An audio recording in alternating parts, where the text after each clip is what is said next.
Well, for more on Venezuela's elections, I'm joined by our global affairs analyst, Marco Vicenzino. Marco, when we look at sort of the effects of a change in the legislators in Venezuela, and it's nothing like this has happened for 16 years, for such a long time, will they be able to change what has been a sharp and prolonged economic decline in the country? There's two things. There's Chavismo with Chavez and Chavismo without Chavez. Obviously, Chavez, he had a lot of charisma. He was inspirational, politically very, very savvy, and above all, he had a high price of oil. The first decade of the century was marked by high prices in oil and other commodities. He was able to benefit, and through that largesse, he was able to begin big social programs.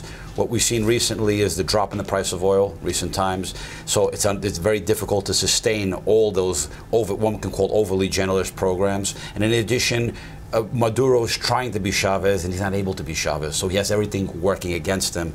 And this may mark the first time in over a decade and a half that Chavismo may face a major defeat. This time it's in the National Assembly. Maduro still remains president, but if the question is, it seems like the opposition will win the majority. The question is it a simple majority or a supermajority? A simple majority will allow them to do things like reject the budget, which is it's quite serious. A supermajority would actually give them the power to remove ministers.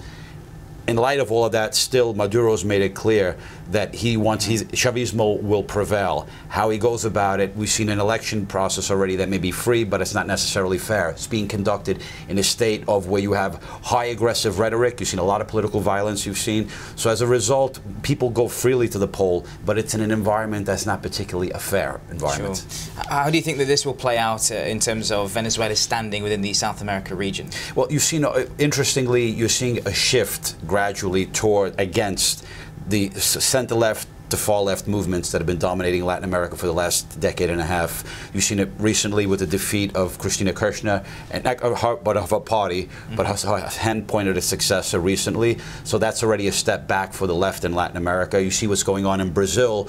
So with the corruption scandals, a drop in the support for the ruling party, and then also you see now in Venezuela with the possibility of this defeat. It's a shift that's gradually taking place in the region from the center to far left, shifting more to the center and to the center right. Marco, thank you very much indeed for that. Thank you. Much appreciated.